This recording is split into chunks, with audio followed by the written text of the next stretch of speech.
Throughout the evening, I noticed two men lingering in a booth, one occasionally venturing to other tables while the other nursed his drink. Typically, he approached tables occupied by women, engaging in brief conversations that sometimes ended abruptly, while at other times producing an envelope containing documents or photographs. The contents are unclear to me. I assumed they were in sales and was surprised that management had not intervened. Later that night, I mentioned this observation to my companions, my 2-year-old wife Christy, our friends Chris and his wife Liz, and Heinz and his wife Kim. We briefly speculated on their activities before moving on. Approximately 30 minutes later, the first man approached our table. I assumed he had exhausted his options with tables primarily occupied by women, and we were about to discover what was going on. He greeted us and asked how we were doing tonight. His tone is friendly. Our responses were muddled, and he smiled at each of us before going on to explain that his friend, who was in town for the weekend on business, was looking for company. He wanted to see if any of the ladies would be interested. I was taken aback by his audacity in approaching a table where each woman was clearly accompanied by her partner and asking if they'd be interested in joining his friend for lovemaking. I was about to say something when Liz interrupted, questioning his proposition. The man responded, stating that his friend was well endowed and knew how to use it. "I'm suggesting that one of us try it." At this point, the women could barely hold back. Laughter. But he seemed unconcerned. Perhaps the repeated rejection had made him immune. Kim took the next step, most likely initiating the events that followed. And how do we know he's actually that well equipped? The man retrieved the familiar envelope he had been carrying all evening, revealing several photos of his friend that confirmed his claim. At this point, the men among us were happy to let the women handle the situation, eagerly anticipating the moment when this person would be sent away. The women, clearly impressed by the images, reacted with exaggerated enthusiasm. While Chris Heinz and I were amused by their antics, the big proposition arrived. "So, ladies, what do you say? Are there any takers? You will come to regret it." Liz and Kim shook their heads, giggling as they returned the pictures to the man who restowed them in the envelope. It appeared that he was about to leave and try his luck elsewhere. When he paused and focused on Christy, he may have noticed something familiar in her eyes, prompting him to ask her again. "How about you, little lady? I didn't see you shaking your head." I sat there confidently, but in retrospect, foolishly waiting for Christy to confront the guy. When she finally spoke, I was more interested in his response than in her words. To my surprise, he did not frown or remain calm. Instead, he smiled broadly and walked over to Christy. It took me a moment to register her and say, "I'm going." By the time I regained my composure, he had already removed her from the table and was leading her out. I couldn't tell if there was a signal or if the second guy just understood, but he was already heading for the door. Our friend appeared as shocked as I was, and I tried to say something to Christy, but nothing came out. Despite my shock, I managed to intervene, grabbing Christy's arm and pulling her away from him before they reached the door. I questioned the bouncer's actions, wondering what he was doing, but then a massive hand attached to the largest arm I had ever seen grabbed mine, forcing me to let Christy go. I protested, telling him Christy was my wife and that I was simply trying to keep her from leaving with those guys. Despite my protests, the bouncer maintained his grip and asserted his authority over the situation. He expressed regret for whatever had happened in my marriage, but emphasized his responsibility to prevent violence, according to him. Christy claimed she was leaving with them willingly, so he couldn't let me touch her like that on their property, even though he was holding me. Christy whispered something into his ear, causing him to give her a strange look before returning his gaze to me and then back to her. He asked if she was certain about her decision. Christy returned my gaze and appeared to regain her composure, confidently affirming her decision to the bouncer. After Christy walked towards the waiting men by the door, I desperately called for her to stop and return, but she did not hesitate. I could only watch as she joined the two men and went out the door. I assumed the bouncer would release me once they were gone, allowing me to pursue them. However, when I attempted to pull away after the door had closed, I found myself still firmly restrained.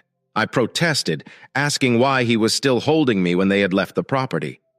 I struggled with him, but it was futile. Finally, I paused and looked at him with resignation, apologizing for the situation. He explained that Christy had asked him to hold me for a few more minutes so I couldn't follow them, and that the parking lot was still technically their property. The realization that Christy had voluntarily left with the two men and asked the bouncer to restrain me sapped all of my fighting spirit. Our friends stood nearby, still shocked by the turn of events. After a few minutes, the bouncer released my arm, and I collapsed to the floor, defeated. I caught a look of sympathy on the bouncer's face before he walked away. The bar had gone silent during the ordeal, and as the drama ended, peripheral conversations resumed. I sat on the floor, devastated, with tears streaming down my cheeks. How could she accomplish this? Was I not enough for her? The painful realization gave me something concrete to act on. Chris and Hines helped me stand and led me back to our table, where Kim and Liz tried to console me after Christy's abandonment and humiliation. However, when I noticed Christy's empty seat, I became determined. I left $1.40 on the table and went to the door. Kim asked if I was leaving. I explained that there was no reason for me to stay and that I had other things to do. Liz inquired about waiting for Christy's return, but I dismissed the idea, recommending that one of them offer her shelter for the night instead. I felt compelled to leave. As I walked away, I overheard the girls asking the guys to intervene, but they refused, saying, "No way. Not after what she'd done." I concentrated on the door to avoid the pity of everyone in the bar. I got to my car before being overcome by emotions again, feeling dizzy and on the verge of passing out. I sat in the driver's seat for a few minutes until I felt good enough to drive home. As I sat there, I thought about how ironic it was that Christy's impulsive nature had drawn me to her in the first place. Christy's phone number appeared on my caller ID about halfway back to our apartment, leading me to believe she had changed her mind and needed assistance.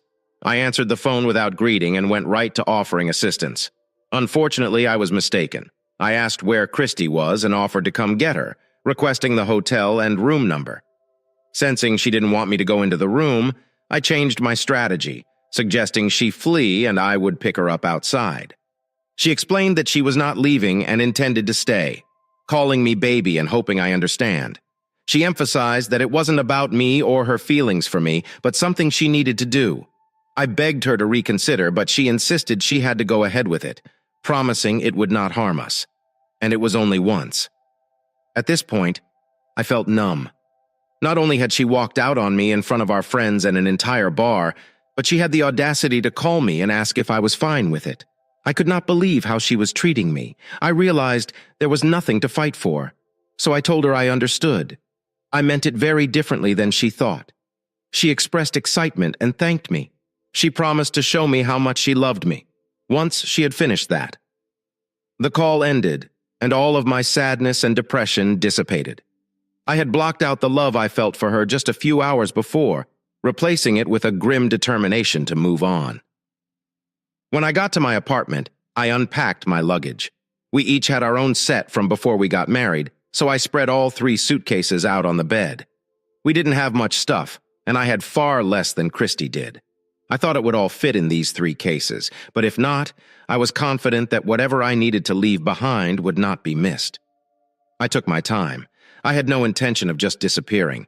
In fact, I was hoping she'd be in as much pain when I walked out the apartment door as she was when she left the bar, and she would have to be present for me to experience that.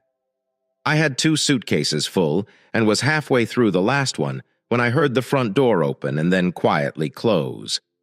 I suppose she saw the lights were on and knew I was awake, so she called out to me.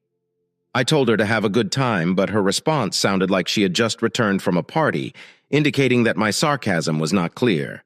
She entered the bedroom and I stole a look at her. Her hair and makeup were disheveled, and her clothes appeared rumpled. She appeared content, but her smile quickly faded when she saw me packing. She asked what I was doing, and I explained that I was moving out and filing for divorce. She approached me and attempted to stop my packing, but I firmly removed her hand from the suitcase. I'm feeling a surge of rage, similar to how the bouncer gripped my arm. I told her not to touch me and explained that what I understood was that she was going to have fun with those guys regardless of how I felt. I asked if she had been with both men, not just Mr. Big, which revealed my sarcasm. She begged me not to leave, explaining how she had always wanted to try someone that big and had never been with a well-endowed man before. She justified her actions by claiming that it would not have been fair to abandon Desmond after he had done the majority of the work, and she would not want him to exploit married women. She assured me it was over and that she would do anything to make it up to me. I expressed my disappointment to Christy, reminding her that when we married, she promised to be mine forever. I questioned the significance of her promise now that she had broken it once. I questioned how she could possibly make amends for what she had done and expressed my feelings of inadequacy. Despite this, I told her I'd consider putting it behind us if she told me which hotel and room number they took her to. Christy refused to tell me and kept packing. She declined my request, telling me to take a printout of her apology and shove it. She was concerned that if she told me where they were, I would do something dangerous and be hurt. Because there were two of them, she insisted they weren't worth getting into trouble over. I countered, claiming that it was my decision, not hers. I asked her once more for the hotel and room number. She apologized again, citing her promise to protect me once we married. She refused to let me be hurt unless I did the hurting. My response seemed to strike a chord with her, and she eventually agreed. Christy kept trying to persuade me to stay with her while I finished packing, but she no longer physically stopped me. Despite her efforts to reassure me that it was simply lovemaking and something she had to do, she claimed she only loved me. I remained firm in my decision to leave. When she finally spoke, it meant nothing. I'd reached my limit. I told her clearly that it meant something to me. Our lovemaking life was extremely valuable to me. I hadn't realized how little it meant to you, but it was one of the things that made you unique. I was the only one who had the opportunity to experience your body, and you simply gave it away. You did it in the most humiliating way possible. We were out with our best friends, for goodness sake. She apologized, admitting that she was aware of the situation and promising that it would not happen again. Explaining that she had gone a little crazy, but that it was now out of her system, I wondered what else there could be, what she meant by that, and what else she could try. One day I expressed my disbelief and shame over what she had done, recounting how the entire bar looked at me with pity and shame as she walked away without looking back. She cried openly, pleading with me not to abandon her and professing her love for me. I replied firmly, stating that if that was how she expressed love, I was not interested. I admitted that even if she had told me where they were, I would not stay. I told her that while I might forgive her someday, I would never forget what she did and how it made me feel. It took 2 trips, but I eventually loaded my suitcases into my car and drove away. When I returned the second time, Christy was still lying on the floor. All she could do was look up at me as I walked in and mumble, "Please, please don't leave, baby." Regardless of what had happened or what she had done, I felt like an absolute idiot. Leaving like this did not cause me to reconsider, but I did feel bad. I assumed it was because, while I couldn't be with her, I still loved her. I was disoriented when I awoke in the hotel. I had been more tired than I realized. I suppose the adrenaline wore off, and once it happened, I crashed hard. It was almost noon when I awoke. Fortunately, I had paid 2 days in advance, but I was aware of our situation. The bank account couldn't sustain a hotel stay for long. I needed someplace to stay. One issue was that Christy and I had only 3 months left on our lease for our shared apartment. There wasn't enough money to pay for that in a new apartment, so I'd have to decide whether to take the hit and leave the apartment or come up with another plan. Christy and I had very few assets. We each had a car and associated payments, so it was most likely a wash. The bank account was small, and all we had was the furniture we'd purchased, which I didn't particularly like. I didn't hate it. I honestly didn't care. I hated putting any of the other couples in the middle of things. But Chris and Hines had been my best friends for years, long before any of us got married. Chris and Liz had been married 5 years. Hines and Kim have been together nearly 4 years. Christy and I had been the last people to join that particular club. I finally turned my phone back on. I discovered numerous messages from Christy, as well as several messages from the guys and their wives, all of which urged me not to make any rash decisions. One message from Chris stood out, offering assistance in any way they could. I called and got Liz on the phone, asking for marital sanctuary. Liz proposed a deal. I could stay in their guest room for a while, but she would not keep me from Christy. She mentioned how Christy had been asking everyone if they had heard from me. Liz insisted that I be civil with Christy, admitting that she had made a mistake, but emphasizing that it was not as serious as homicide. I accepted Liz's terms and spent the next morning moving from the hotel to their spare room. My boss let me take the morning off, but I had to work late one evening that week to compensate. I decided to work late that night to distract myself from the weekend's activities. I arrived at Chris and Liz's house around 10 o'clock, hoping to get some rest. But I was met with an unexpected encounter with Christy. I questioned her presence, reminding her that I did not want to see her after I left. She apologized, explaining that she was hurting without me and expressing a desire to talk and resolve things. I reiterated that I was not interested in reconciling, but she pleaded with me not to end things over one mistake. She professed our love and begged for the opportunity to make things right. I reminded her that she had the opportunity to save my dignity by telling me where those guys were, but she refused. I told her I needed space to process my emotions. She begged me not to give up on our future and admitted her mistake. I emphasized the gravity of her actions and asked her to leave so that I could process. Christy departed with a lowered head, following a brief conversation with Liz in the kitchen. I remained in the living room as they spoke. Christy then left, pausing briefly at the door to say she loved me before leaving.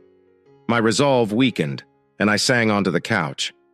Liz sat beside me, and Chris stood in the hallway. Liz complimented me on how I handled the situation and thanked me for being so kind. Recognizing that it was not easy, I expressed my dissatisfaction, believing that I did not deserve what had happened. Liz agreed, stating that I should not have to suffer like this, even though Christy was at fault. She mentioned that Christy was also suffering because she didn't expect me to abandon her over this. I inquired whether Christy had planned this, given how much she could get away with. Liz clarified that Christy considered it after the fact.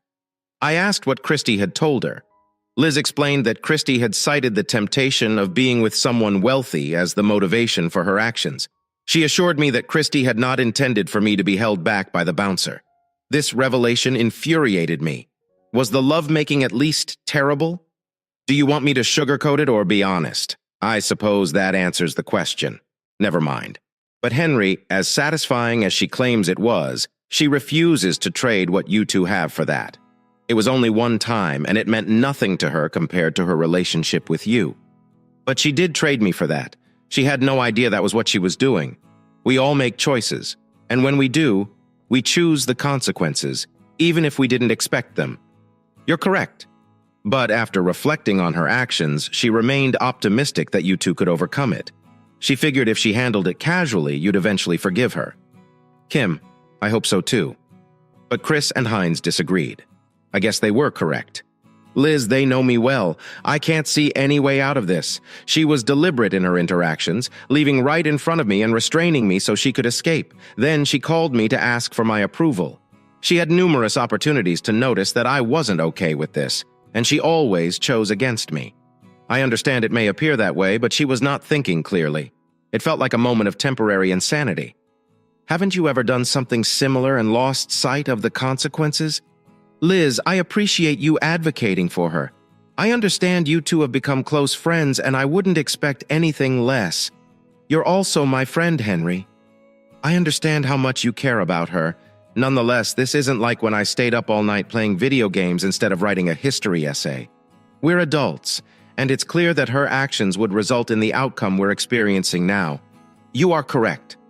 But my heart tells me you two are wonderful together, and that if you forgive her, you will be happy. Maybe you're correct, Liz. But more likely, I'd be worried about what might happen next. I'd be hesitant to visit a club again, fearing a repeat incident, if she cannot control her impulses. Is it my responsibility to accept that she made her decision and that I must now prioritize my own well-being? Excuse me. I'm tired and need to sleep. Christy's story continues along a predictable path. I will acknowledge her efforts to reconcile, but I am still too resistant. It was difficult because I still loved her. When you divorce, you do not simply lose your spouse. You lose all of your shared dreams, plans, and hopes. We talked about children, grandchildren, travel, and starting a family. Those aspirations had been dashed. It was at these times that the desire to stay together was strongest. Christy and I were in sync about our dreams, as if we were two halves of a whole. However, I could not ignore her actions. The divorce was finalized 3 months later.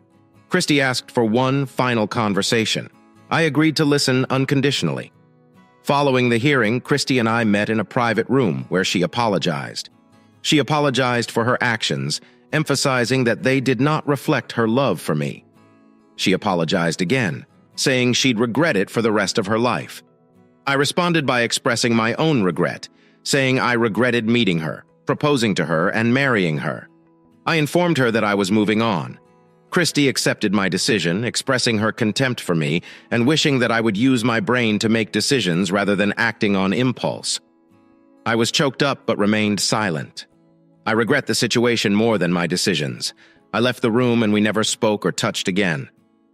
It felt liberating. It took 3 months before I started going out again. I didn't intend to meet anyone, but I was tired of staying at home. I went out with Chris Hines, Liz, and Kim. They frequently introduced me to friends, hinting at matchmaking. While I wasn't ready for a committed relationship, I did enjoy socializing. I let myself have carefree fun without attachment. They all seemed nice, but there was no spark. And as the night passed, so did our interactions. I also developed a habit of going out alone, finding comfort in solitude. The club was busy, but none of them were my responsibility, which I enjoyed. Tasha was a bartender at the same club where my life changed dramatically. A woman I attended high school with. She had been working there for quite some time, but she was not present that night. Do you remember that night? We were barely acquaintances before, but on the nights I arrived alone, we began to form what appeared to be a friendship. She hinted that she wanted more. About 10 months after Christy left the bar with those guys, I ran into them again. They were back at the club, most likely planning to repeat their scheme. They were simply sitting, drinking, and scanning the room, most likely looking for targets. I assumed Tasha noticed me looking in their direction and inquired about my interests. "Why are you staring at Desmond and Richard?" she asked, piqued my interest. I was surprised she knew their names. I turned back to face her. She confirmed that they were regular customers at the bar. I asked if she was acquainted with them. She responded by saying she wasn't personally. When I mentioned it, I assumed they were from out of town and came in frequently for business. She corrected me, saying they worked in a downtown supply warehouse near the freeway. I asked if they lived nearby, and she confirmed that they had for years. Though she couldn't pinpoint the exact location, she did say that they frequently came to the bar to pick up women and were successful.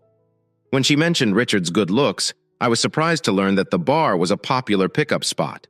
Surprising, but she seemed unconcerned about my thoughts.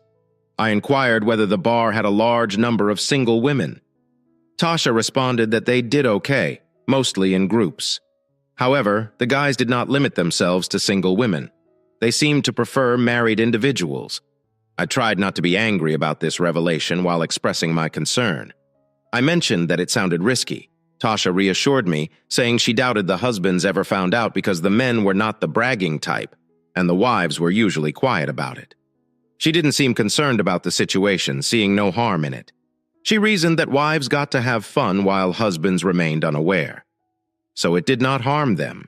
She proposed that husbands may benefit from the situation by receiving good guilt lovemaking. As I reflected on her words, I realized that nothing would happen between us if she was okay with others engaging in such behavior. She probably wouldn't hesitate to do it herself, which is unfortunate. Tasha continued talking when I didn't respond, mentioning an incident in which the guys attempted to pick up a woman while her husband was at the club. They hadn't tried it again because it had escalated into a major problem and nearly turned violent. She explained that the wife had even asked Victor to restrain her husband so she could leave with the guys. I slowly turned back to her, and she seemed to notice the expression on my face. She confirmed that Christy had an affair. Suddenly, she appeared to put the pieces together, expressing her surprise and apology. When she realized the situation, she seemed at a loss for words. I got up from the bar and went outside, feeling compelled to distance myself from the conversation. As I did so, I made a quick phone call to get things started, then settled outside to wait. I had no idea how much I craved revenge until I discovered it was all a scam. Sure, Christy gladly accepted their invitation, and that will not change, but I believe she did so under the impression that they were just two out-of-towners looking for a fling, never to be seen again. To make it less wrong, I had singled out their car in the parking lot, not to fall into a stereotype, but when I saw the Cadillac with lowered suspension and flashy chrome rims, I was fairly certain it was theirs, as they hadn't begun their search yet. I figured I had time before they arrived, unless they struck lucky early. I was not privy to what happened inside the club, but it took nearly an hour before they emerged, accompanied by a woman they had clearly charmed inside. I'd guessed correctly about the car, so I leaned against the driver's side door as they approached. Desmond, the apparent spokesman, spoke up. "Do you mind taking your hands off my ride?" I ignored him and addressed their slightly intoxicated companion, as much as she might deserve the consequences. I did not want to see a woman suffer harm, especially if her husband did not deserve it either. "Yeah, I could see the wedding ring from here." I addressed her directly in an unarguable tone. "Sweetheart, you should find somewhere else to be, such as at home with your husband. You know, the one you promised to leave all others for?" I wasn't sure what she did next, but after surveying the situation, she chose to follow my advice and disappeared back into the club, despite Desmond and Richard's protestations. After she left, the men became irritated with me, asking why I had interfered with their plans. I gently reminded them that the woman belonged to her husband. One of the men recognized me, recalling our previous encounter about 10 months prior. He recognized me as the husband of the woman who had asked him to hold back so she could join them. They inquired about her whereabouts, expressing an interest in meeting again. I told them she had moved on since then. When they asked if we'd split up, I responded that I had lost interest in her after she left with them. As they approached me, they asked if I was looking for revenge. Their intentions became clear. They seemed to be completely focused on me, unaware that my friends were closing in behind them. Suddenly, they were restrained by 3 of my friends. Despite their struggles, Hines and Rick were strong enough to overcome them, and they were soon kneeling with their arms bound behind their backs. Their confidence quickly faded. One of them attempted to justify their actions, claiming that they had simply made an offer, which the woman had willingly accepted. I responded that while I was initially angry with her, my concern had shifted to them and others like them who posed a threat to society. I was determined that they would never repeat such behavior. I told my friends to load them into Jed's pickup truck, where they were secured in case the 2 people tried to flee. We arrived at a secluded area in the county about an hour later, accompanied by Jed, whose family owned a nearby farm. We arrived at a large grove of trees, miles from civilization, and completely hidden from view. The guys dragged our captives out of the truck with little care. I enjoyed the fear in their eyes.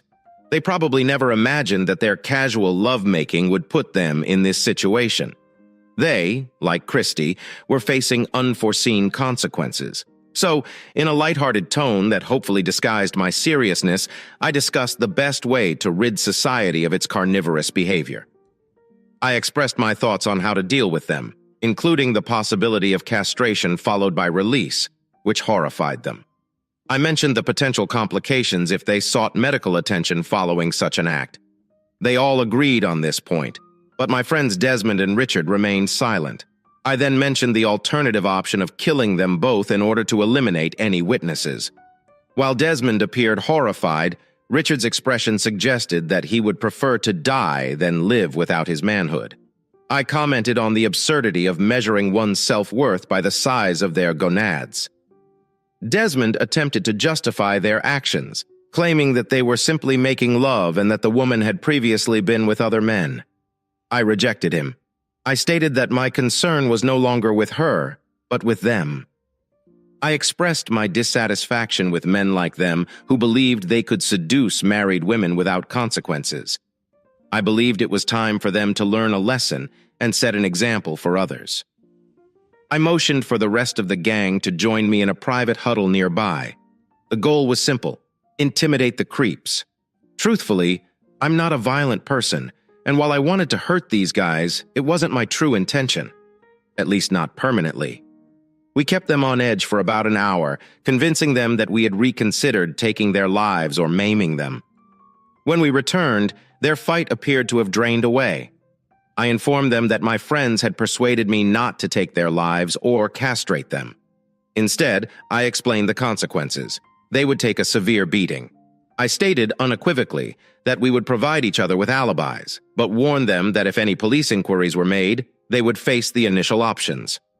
I emphasized that we would closely monitor them, as we had their addresses and workplaces from their driver's licenses. I issued a stern warning that if they targeted married women again, they would face serious consequences. Desmond asked if there was a way to avoid the beating. I responded with a proposition.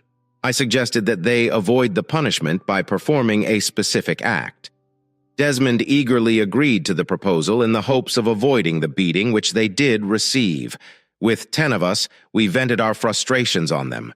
We tried to avoid anything fatal, but there were a few broken bones.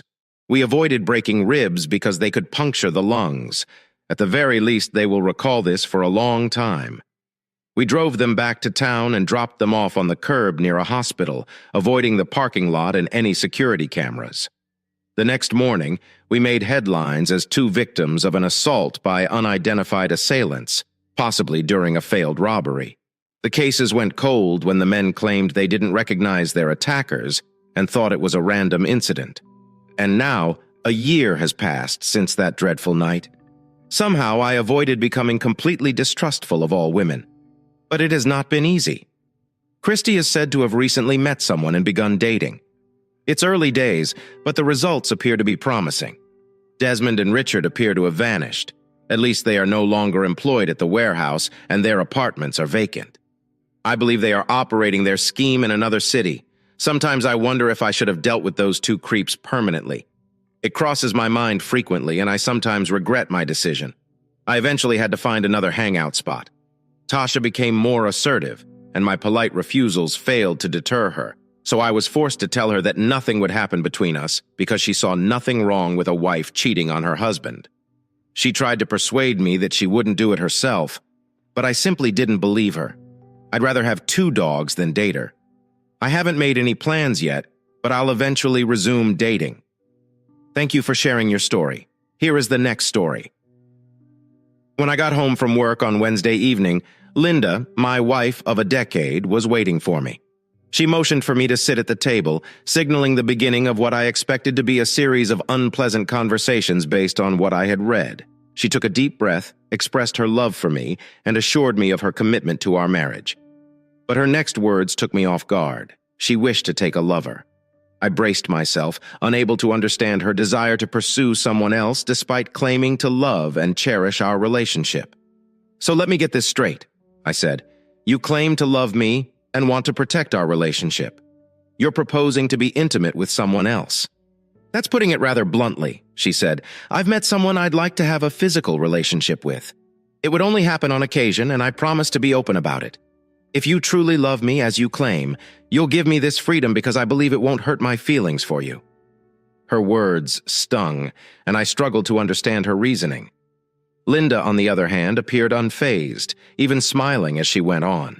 She questioned my hypothetical reaction if the roles were reversed, but I knew she wouldn't take such a suggestion well.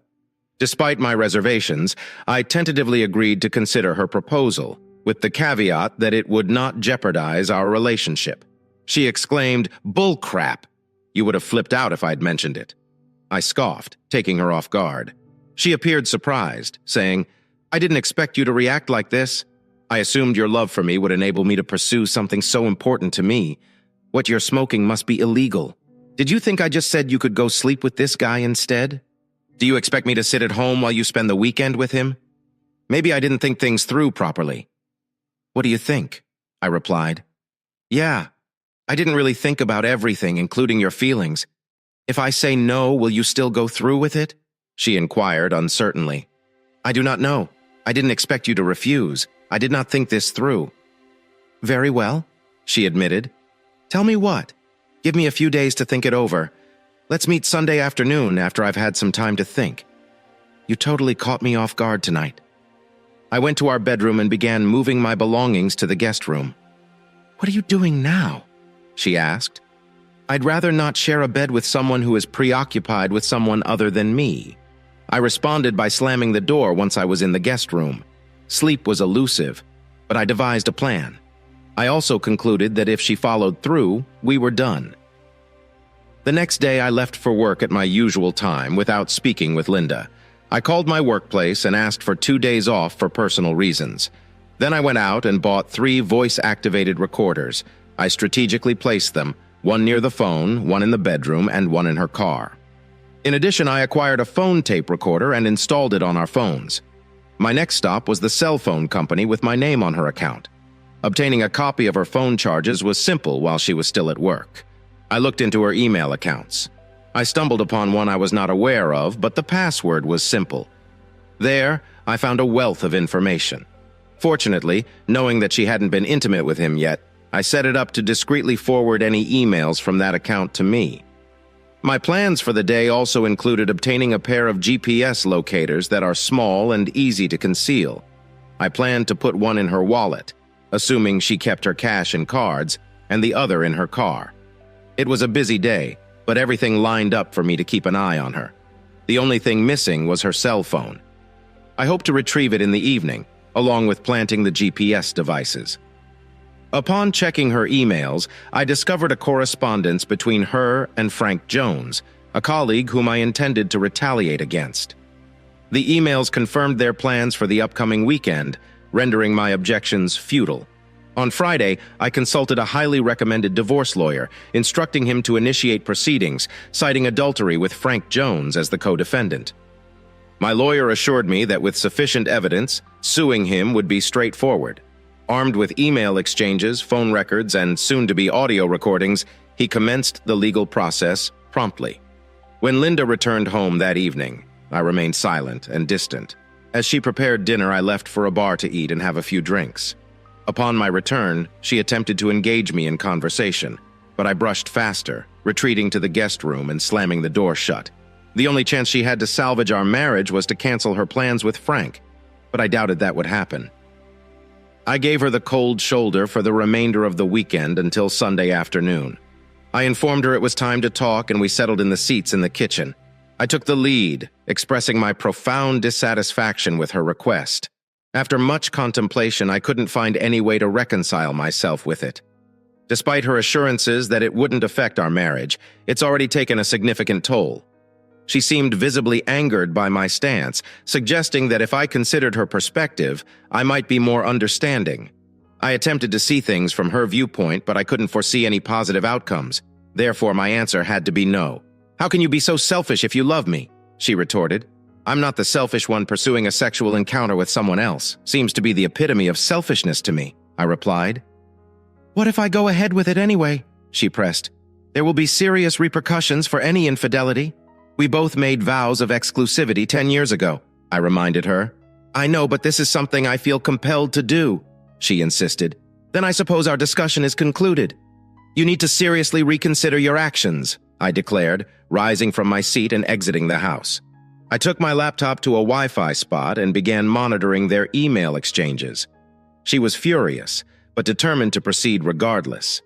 He revealed he had reserved room 125 at the Hilton in Kansas City for Friday and Saturday nights. Swiftly, I booked the same room for Thursday night. Their plan seemed too convenient. They were also arranging a romantic date for Saturday evening dinner, dancing, and presumably intimacy. She even mentioned buying new lingerie for the occasion as they moved past my rejection and continued planning their weekend. I observed, noting their check-in time of 3 o'clock. He planned to pick her up at 1 o'clock for the 2-hour drive, aiming to arrive as early as possible. I was taken aback to learn that he planned to pick her up at our house. I needed to decide what my next move would be. I also booked a room for the weekend, strategically close to theirs to intercept all communication signals. Over the next few days, I gathered all the necessary equipment. I acquired a couple of compact, high-definition fiber optic video cameras, intending to install them in the room on Thursday, ensuring I'd be prepared to capture their weekend activities.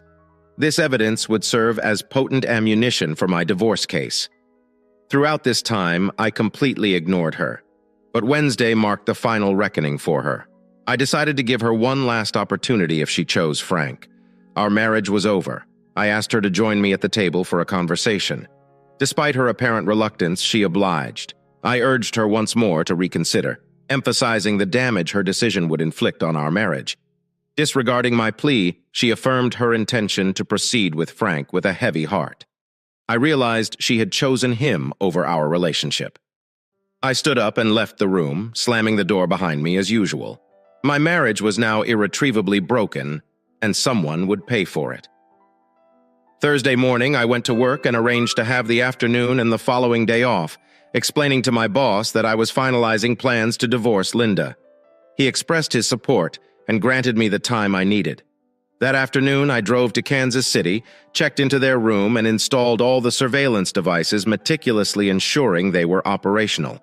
I wanted to gather irrefutable evidence for the divorce before confronting them.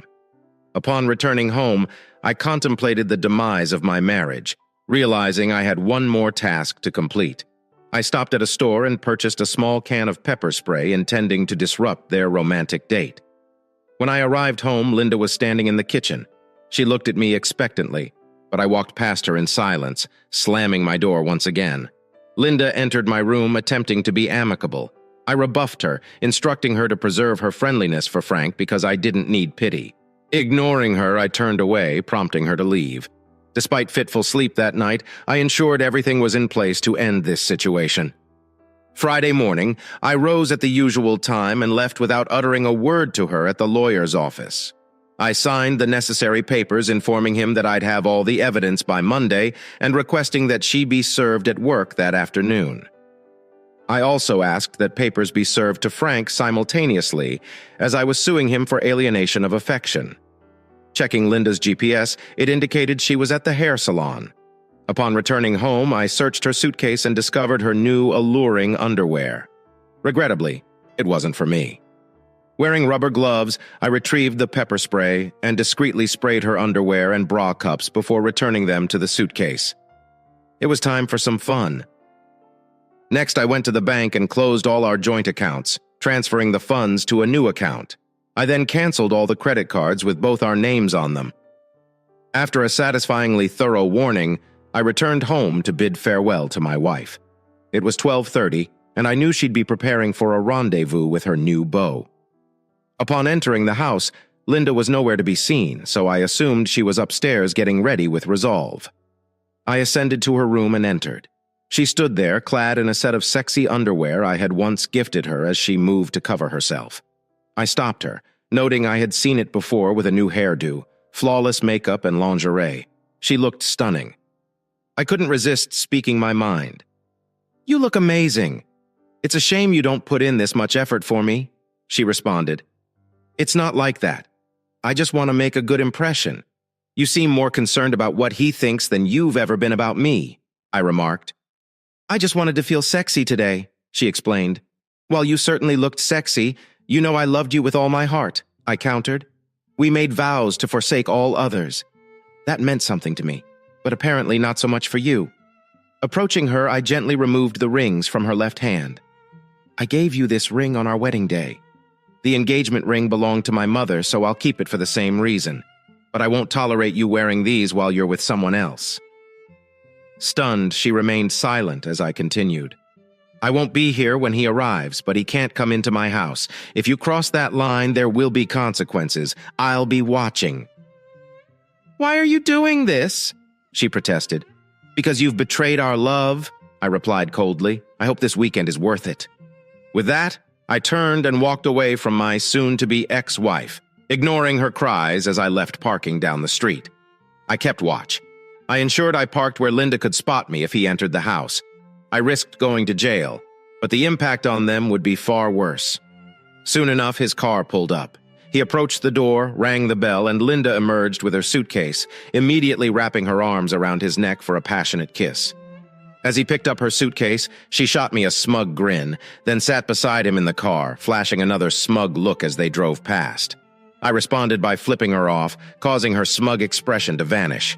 Returning home, I changed all the locks and garage door code.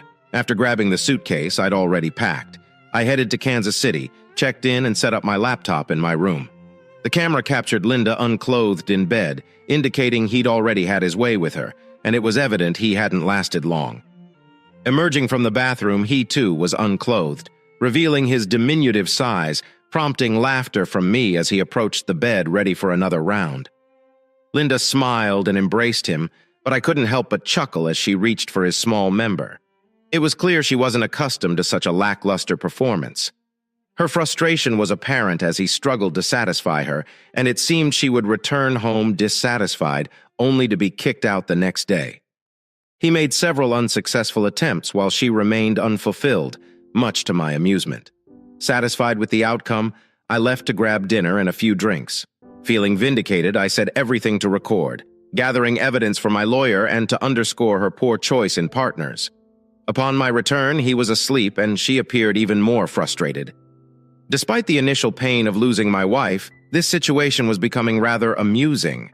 I went to bed envisioning the mischief I'd stir up the next day. Thoughts of attractive women at the bar reminded me of the freedom to pursue them, falling asleep with a contented smile. I felt relieved knowing my path was clear. Upon waking refreshed, I eagerly prepared for some enjoyment. After a pleasant shower, I headed out for a nice breakfast, grabbing snacks in case I couldn't get away. Later, returning to my room, I contacted the local florist, ordering a bouquet for Linda. It mirrored the ones I'd given her on our anniversaries, a poignant reminder of what she was risking. Though I hoped for good timing, it was inconsequential, the delivery aligning perfectly, as they returned and began to engage intimately. A knock interrupted. The florist delivered the flowers, and I observed a mix of contemplation and anger on Linda's face. She retrieved her cell phone and dialed. Soon enough, my phone was ringing. I answered, and we exchanged a brief conversation. "Hello?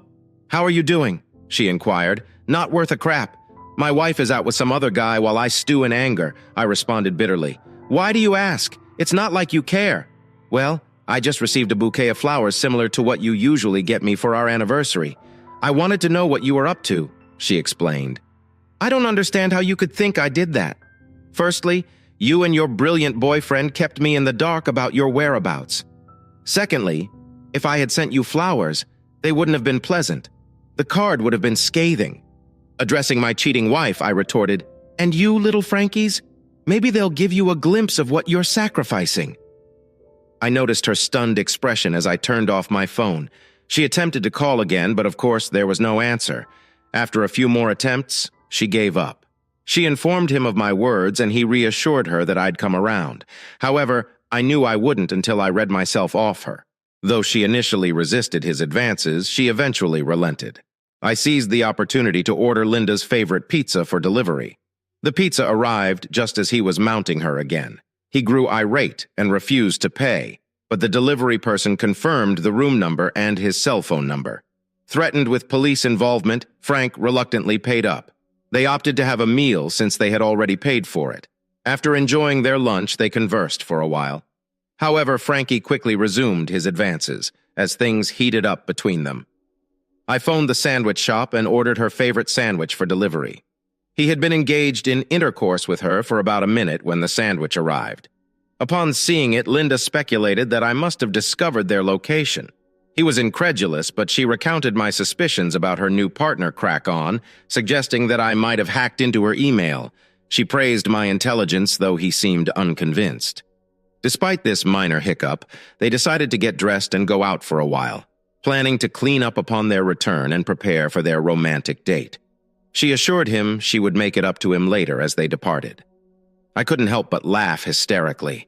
Tears streamed down my face as I anticipated the unfolding events upon their return. Linda hurriedly stripped and dashed into the shower. She spent a considerable time there, emerging with her chest and groin area, bright red and evidently painful. It appeared that little Frankie wouldn't be getting any action that night, as Linda lay on the bed groaning in discomfort. Frankie attempted to touch her, only to be met with her angry outburst, citing her pain and lack of interest. She attributed her discomfort to a possible allergic reaction to her new lingerie. Unaware of my involvement, I spent the remainder of the day organizing my videos and preparing DVDs for my lawyer and Frankie's wife. Satisfied with my accomplishments, I retired to bed, a content smile on my face. It seemed that trouble had found its way into paradise, and I was the orchestrator of it. Sunday morning, I rose and headed home, knowing Linda would face even more turmoil upon her return. Tomorrow it would all come to an end. When Frankie dropped her off later that day, he didn't even escort her to the door. He simply let her out. I sat on the couch engrossed in a football game and didn't acknowledge her arrival. She announced she was home, but I remained indifferent. Walking between me and the TV, she offered a seductive smile, saying she thought I'd be happy to see her. "You're not dead," I retorted. "What would give you that idea? Do I look like I'd become dim-witted over the last few days?" She responded defensively. "I know you did, but I didn't. I never thought you were foolish," I countered. "And did you really think you loved me enough to move past this? Well, I loved you with all my heart. But that was in the past. You broke my heart when you chose him. Despite my pleas, I lamented. I told you how I felt, and it meant nothing to you. So as far as I'm concerned, once you left with him, I didn't really care if you came back or not. I can't believe you feel that way about me," she protested. "Believe it because you made a colossal mistake," I asserted. "I don't know if there's any chance for us going forward. I'll do anything to make it up to you. I realize now that I made a huge mistake. Is there anything I can do?" she implored. "You can get on your knees and eat my crap," I snapped. "But you know I can't do that," she responded. "I know you won't do that. So I guess that tells me how much your promise to do anything to save our marriage is worth." I concluded, "It's worth about as much as your promise to be faithful when we got married. I was thinking about you all the way home today. I really want to make love to you tonight." "I need you," she pleaded. "You need me? I don't think so. And as far as making love tonight, there's not much chance," I replied sternly. "Did you have little Frankie? Use a rubber every time he had closeness with you?" "No, he's married and I can't have children," she explained. "Do you think you're the only one he's used this excuse with? You're now damaged goods as far as I'm concerned. There's no way I would sleep with you until you have a clean bill of health from a doctor." "Also, I don't do seconds," I declared. "I know he's clean, but you could use a rubber if you don't think so," she suggested. "Right. I'm going to use a rubber to sleep with my wife after she slept with some loser bareback all weekend." "Screw you." "You chose little Frankie over me," I retorted. "I'm going out for a while. I really can't stand looking at your cheating self anymore tonight. You can sleep in the guest room. I prefer the master bedroom. And unlike you, I didn't do anything wrong." "Can we talk about this?" she pleaded. "We can talk tomorrow after you get back from work." "I really don't know what else there is to discuss," I replied, ending the conversation. I left the house and headed to a nearby bar and grill to grab some dinner and clear my mind. Well, my mind was already clear as I knew exactly what I was doing. I just wanted to get away from her. Since I'm not much of a drinker, I simply ate my meal and then went for a long walk. Upon returning home, I found her in my bed. I glared at her and demanded she get out of my bed. "This is our bed. I've just as much right to be here as you do," she protested. "The hell you do. You gave up that right when you slept with little Frankie. So you either get out of my bed or I'll drag your sorry butt out of here and toss you in the street," I asserted. She started crying and slowly left the room. I closed and locked the door behind her, still hearing her sobs as she walked down the hallway. The next morning, I completely ignored her. We each had breakfast and she left at her usual time before leaving. She turned and told me she loved me. I shot her a scornful look and emphasized that I had loved her too, making sure to use the past tense. Tears began to swell up as she turned and walked away. Once she was gone, I began packing her things in garbage bags as I packed. I called Frankie's wife, Linda. I asked if she knew her husband had spent the weekend with my wife. She thought he had been away on business, so when I offered her copies of my evidence, she eagerly agreed. I was stunned when she opened the door. She was absolutely stunning. I was speechless and had to apologize, explaining that I was taken aback by her beauty, which was indeed true. We got down to business and I explained what had happened over the weekend. She was furious and we decided she would accompany me to the lawyer's office to see if he would take her case. He did, and even offered us a discount. While Linda filled out the paperwork, I spoke with the lawyer. I asked if I needed to wait to serve Frankie to protect Linda. He assured me that as long as she signed the papers beforehand, she would be okay. Linda and I went out for lunch while they prepared her papers. After she signed, I took her home and then went home myself to await Linda's call. I was supposed to call Linda that night to update her on how things went. Around 3 o'clock, my phone rang. She was not pleased. "What the hell is this?" she demanded. "What do you mean?" I replied innocently. "I just got served with divorce papers and Frank received papers for a lawsuit." She exclaimed. "It seems pretty straightforward to me. I warned you there would be consequences for your weekend." "Apparently you didn't take me seriously," I replied. "I didn't think you would go through with this," she protested. "Maybe you should have listened to me instead of listening to the nonsense that little Frankie was feeding you." "I don't want to discuss this over the phone. We'll talk when you come back to my house," I replied before hanging up. I then took the garbage bags containing her belongings and threw them into the front yard. Preparing for her return as she pulled into the driveway, she erupted in anger. I recorded the confrontation, intending to use it as evidence for a restraining order to keep her away from me. Despite her screaming and spitting, I remained calm and composed as she vented her frustration. I finally gave in and initiated our last conversation. "If you're willing to talk, you need to calm down so we can have a discussion. Otherwise, I'll pack your things in your car and you can leave. I never imagined you'd do this to me. Do this to you, you foolish woman. You did this to me and to our relationship. I warned you repeatedly not to do this, even begged you not to ruin our marriage, but you chose to destroy it. So why would you think I wouldn't file for divorce? You claimed you loved me. I did. I loved you more than anything. And in return, you shattered my heart. The evident issue is that you didn't love or respect me. I can't stay with someone who thinks so little of me, but I still have feelings for you. Nonsense. If you truly loved me, you wouldn't have slept with little Frankie this weekend.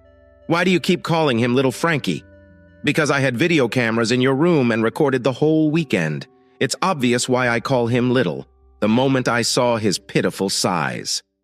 I laughed until I cried. I questioned if you could even feel him inside you.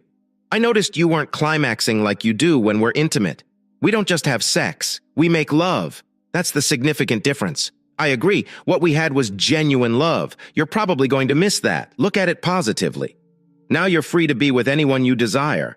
You could have a different partner every night. I don't want that. I want you. And only you. Let's go inside and talk for a bit." I apologize for being harsh, but I'm filled with anger right now. However, I know that I would never physically harm you. The same cannot be said for little Frankie. We entered and settled at the kitchen table, a familiar spot for us. It hit me hard, realizing this would be our final gathering here.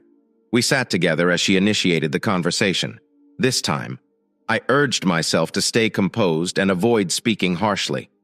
"You wouldn't actually harm Frank, would you?" Linda began, her voice tinged with concern. "Why not? He shattered my once blissful marriage.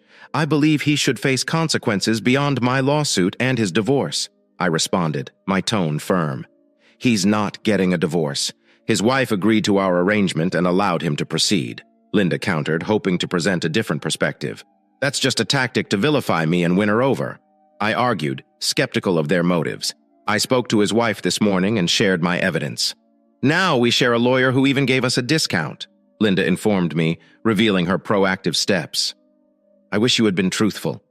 When I asked how you'd react if I wanted to be with another woman I accused feeling betrayed, you would have reacted strongly, just as his wife did. I don't believe you." Linda defended herself, doubting my hypothetical tolerance. "And that's precisely why we're divorcing.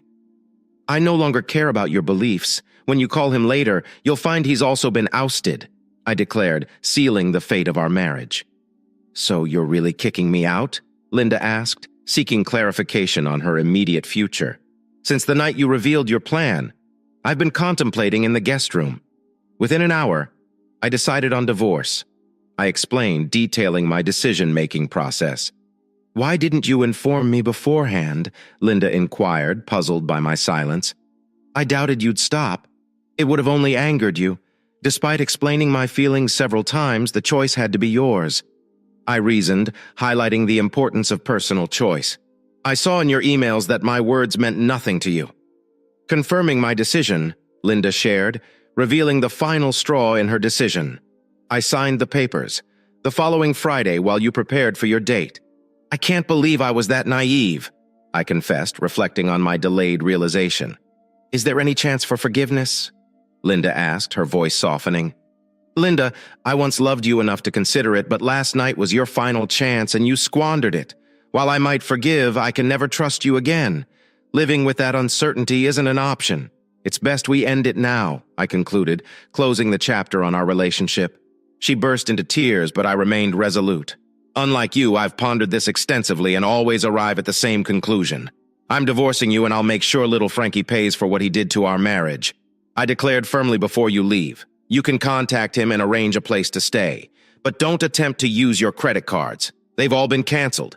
I left half the funds in our checking account for you, but I removed my name from it. I'll split our savings with you. You can keep your car, but you're responsible for the payments. All your belongings and clothes are yours to keep, and once you find a place, take as much furniture as you need. However, the house is mine. If I sell it, I'll share the proceeds. It's all specified in the divorce papers. If you choose to contest it, I'll use all my evidence, even if it means destroying you. I hope it doesn't come to that. But I'm prepared to do what's necessary.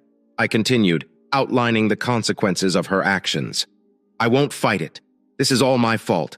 I just wish I could take it back. Linda responded, her voice filled with regret. You know the difference between a cheating wife and a light bulb, don't you? I asked, trying to inject a dark humor into the situation. No. What is it? Linda inquired, puzzled and still tearful. You can unscrew a light bulb? I answered, attempting to lighten the mood. She didn't find it amusing. I escorted her out of the house, packing her belongings into her car as she cried. Once it was loaded, I handed her one last item, her wedding ring flattened with a hammer. It's now scrap gold, I explained, symbolizing the end of our marriage. After closing her car door and kissing her forehead, I uttered my final words. Goodbye, my love.